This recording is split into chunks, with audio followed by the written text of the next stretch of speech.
Hey everybody, welcome back to the channel. My name is Adam Nixon and today is the big one. We have finally got our very first announcement for Reading and Leeds 2022. So let's get into it. If you're new around here, my name is Adam Nixon. I'm going to be bringing you a lot of Reading and Leeds content throughout the whole year leading up to the festival next August. And obviously we're going to be getting a lot of people new who haven't seen this channel before because they'll be going to next year's festival. So if you like what you see, then hit subscribe. I'm going to be doing a lot of content. Myself and Ruben, we're doing a lot over the next few weeks, including a podcast and all sorts over the next few, I said weeks then, but it's over the next few months, to be honest with you. Loads of reactions, loads of predictions, loads of just news information and just fun stuff. So let's get into it. I'm going to pop it on screen now, and what a lineup it is. It's very surprising. I can't believe the headliners. We did a live reaction over on Instagram, but yeah. So Arctic Monkeys, Bring Me the Horizon, Dave, Meg the Stallion, Rage Against the Machine, and Halsey. Now, we knew we were going to get some female headliners. A lot of people thought that those headliners would include Dua Lipa, could include Paramore, could include Florence and the Machine. We've got Halsey. We've got Meg the Stallion. I've only seen one person on Twitter predict both of those. Halsey was a name that was getting thrown about. We threw it about, but we didn't expect it. So yeah, there are headliners. Initial reactions. Dave is a fantastic headliner. I don't think he's quite on Stormzy's level as opposed to a showman, in regards to closing the festival. But I think he's going to be great, and he was an obvious choice. Meg the Stallion is probably the weakest headliner, just due to the fact that, like, she's big, don't get me wrong, she's massive. She was a sub-headliner, I think it was at Wireless. Was she sub? I can't remember, but I would have probably put her in sub-headliner, but they've got to stretch the budget with having these next couple of big acts that I'm about to mention. So, yeah, Meg the Stallion's solid. Arctic Monkeys. Yeah. People would just go for Arctic Monkeys. What can you say about AM there? It's the first time performing since 2014. That iconic set where they finished with Are You Mine, and I can't wait to hear Are You Mine live. Like, I've never seen the Arctic Monkeys live. Always wanted to, but never really thought, well, to be honest, they haven't toured since 2018. I didn't go then. So, yeah, it's going to be massive. It's going to be big, and make sure you get your tickets for that. On the same day as well, we've got Bring Me the Horizon, which is very interesting. Me and Ruben were discussing this. I think it's definitely to do with crowd management. Bring Me the Horizon are a massive act, and they very thoroughly deserve to be headlining.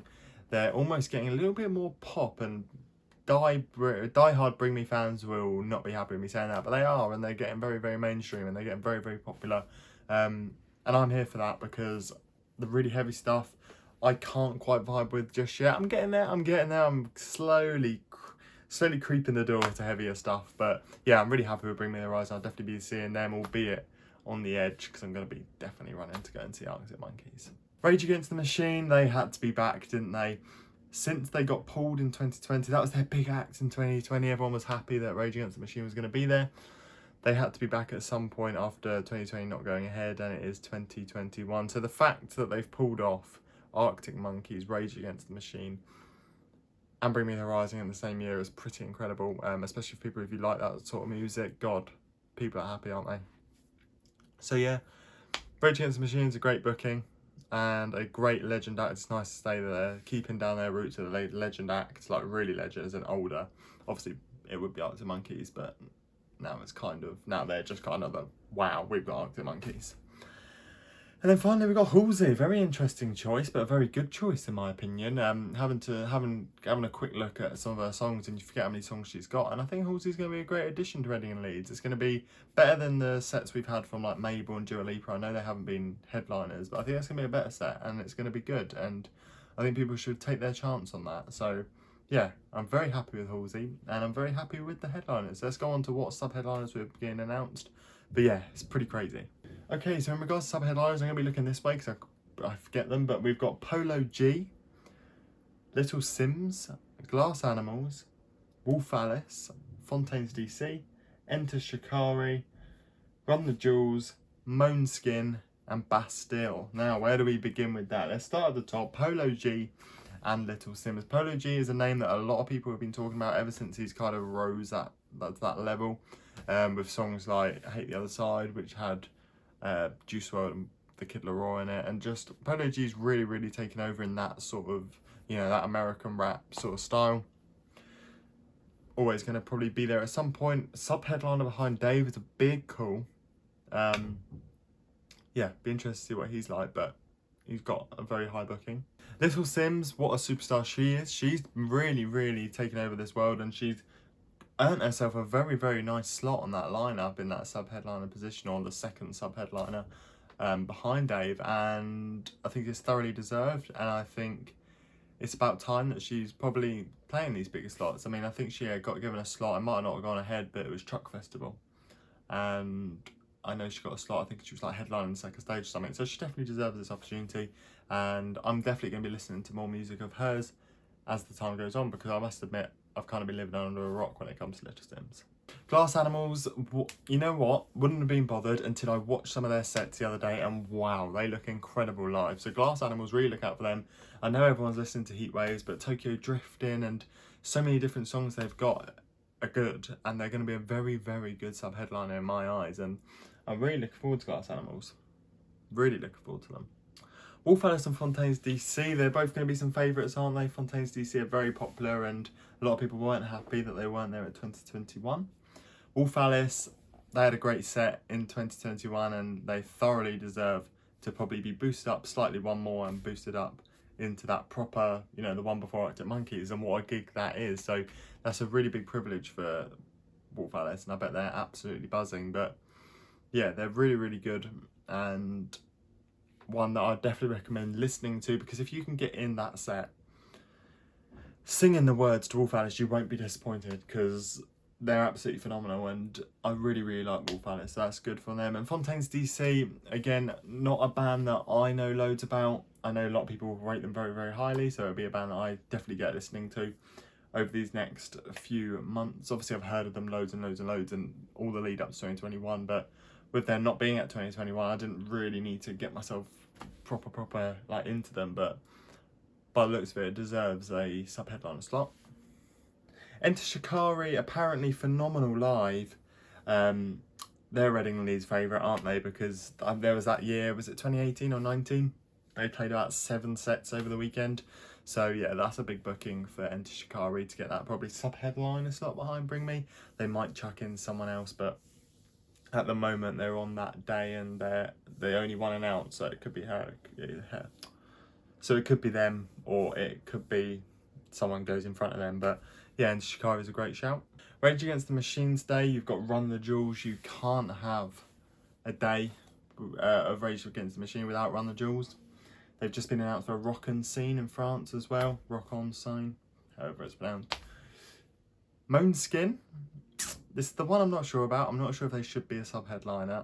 I know it's disappointing, because Jack Harlow, I haven't got to. Jack Harlow's playing on the Saturdays, and they're classed as a special guest. I think that would have been quite good for Måneskin. I think Måneskin could do with being like where Declan McKenna was, probably like half 4 slot, but not getting into your sub-headliner slots. That's just my personal opinion.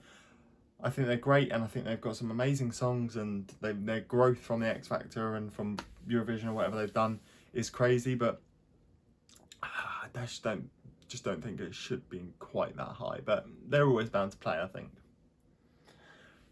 Bastille, I'm a big fan of Bastille. A lot of people may not be, and this is why it's very subjective festival lineups, because there's bands that I haven't heard of, there's bands that you haven't heard of, there's bands I like, there's bands you like. So festivals are very subjective, but I'm very happy with Bastille. So yeah, overall, I mean, the ones that I'm not bothered about, and it's only because I don't know anything about them, are like Run the Jewels. To be honest, I don't. Måneskin, I'm not sure if they should be. And Shikari, I've heard good things. Same with Fontaines DC. I mean, I've obviously heard a bit of Fontaines DC more. And I think Little Sims, Prodigy and Glass Animals is pretty solid. Now we're going on to these extra names. The biggest extra name is Jack Harlow. He's a special guest for the Saturday. Very popular was his 2021 set. I can imagine that was really good. I think he clashed, so I didn't see him. So I'll be looking forward to seeing Jack Harlow in 2022, because hopefully he won't clash with anyone. He'll be on the main stage and everyone will be happy. Going on, we got Circa Waves. That's a yes, even though I did see them supporting Jerry Cinnamon. I don't know if it was because their crowd wasn't that big, but I wasn't a huge fan. I love Cirque Waves, I love their music, but live I was a bit disappointed. Fever 333, but I know they're popular. Griff, thought Griff was going to be there last year. She'll be okay, probably on the introducing, maybe headlining it. Joy Crook's very popular. Pink Pantheress, always going to be there. Like some of her music that's coming on, like Future Sounds and stuff with Clara Ampho, but Pink Pantheress be decent. Wallows, Jack Webb would be happy. And I actually quite like a bit of Wallows since finding out more about them. Jado I'm happy with, I quite like his music. Kid Brunswick, don't know who that is. Madison Beer, thought we scared her off, but clearly not. She fancies another go. Ty Verdes, don't know who that is. You know which one it's going to be now. It's the Lathams. If you haven't heard the Lathams, go check them out. I've seen them live, and I'm planning on seeing them live 100 more times. They're absolutely incredible, and they're the future headliners of Reading and Leeds, I promise you. That's a big promise. But honestly, they're incredible. They're making moves. Give it a couple more albums and they're going to be massive. They are absolutely phenomenal. And if you haven't already listened to the Lathams, Wilkinson probably be headlining that dance stage once again. A very solid booking. Ardy, have you seen the state of her body? God. He's litty for really. Chloe Morinondo, don't know who that is. Denzel Curry, fan favourite. I don't really like his music. I'm into rap and stuff, but I can't get into him. A bit similar to Slow Tie.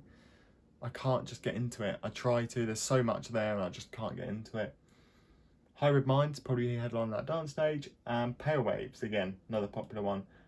So yeah, that's the Reading lineup. I was very surprised. There's a lot of names in there that I like, as you know. As you know, on this channel, I'm never one to go, I hate them, why are they there, why are they there, unless it is really bad.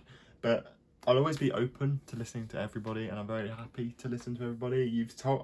I've been honest of who I don't know, who I have heard of, obviously, but not listened to loads. And I'm sure a lot of people can educate me, and that's why I love doing this channel, because a lot of people educate me. Even Ruben will educate me on Fontaines DC, Rage Against the Machine, Run the Jewels, you know. That's him all over. So yeah, I hope you guys did enjoy this video. It's a little bit sporadic, I've got the thing there, so I've been looking, but yeah, it's an interesting lineup. What do you think of the lineup? I think the headline is fantastic. I think some of the support is a little bit weak, but we're getting there. I mean, we're getting there, and there's a lot more names to be added, and I can't wait. So I hope you guys did enjoy this video. My name is, of course, been Adam Nixon. Stay tuned for some very exciting things on the Random Mill, and yeah, follow our pages and subscribe. Take care, guys.